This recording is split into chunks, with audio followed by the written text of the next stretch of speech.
Non, parce que les propos de Donald Trump sont parfaitement clairs. Ce sont des déclarations fantasques, irréalistes, mais ce sont aussi des déclarations dangereuses. Ne l'oublions pas, il y a un cessez-le-feu, un processus qui a été lancé pour la libération des otages. Il faut d'abord souhaiter que ce processus puisse aller jusqu'à son terme. Il reste beaucoup d'otages dans les mains du Hamas et le premier souhait que je forme ce matin, c'est que ces libérations ne soient pas mises en cause.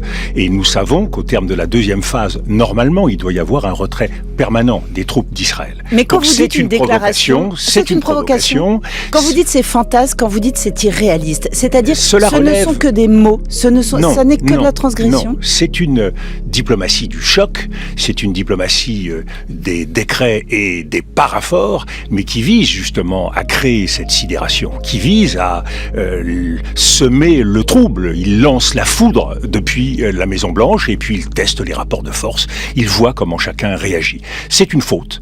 C'est une faute, une double faute même, puisqu'il s'agit d'une violation du droit international, violation du droit des peuples, avec des transferts forcés normalement de populations qui devraient en résulter. C'est aussi une profonde injustice concernant l'avenir du peuple palestinien. Mais c'est aussi un contresens historique qu'il faut noter, parce que derrière, on voit bien que le logiciel diplomatique américain est complètement brouillé.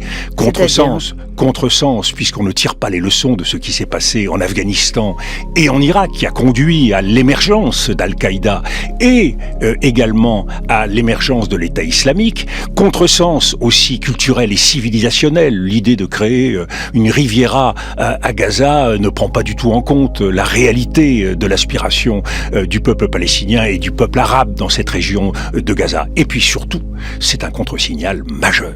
C'est un contre-signal vis-à-vis des puissances autoritaires, la Chine et la Russie. Que peuvent-elles retenir d'un tel message?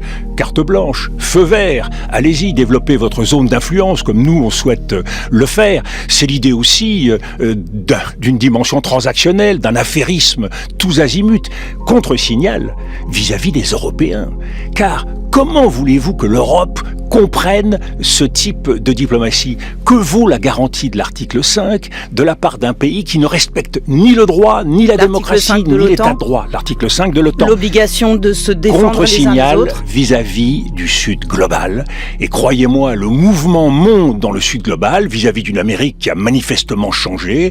Et cela veut dire qu'aujourd'hui, le grand paradigme de l'Amérique n'est plus la démocratie, ce n'est plus la défense du droit, c'est véritablement la défense de l'intérêt de l'Amérique seule. C'est un transactionnalisme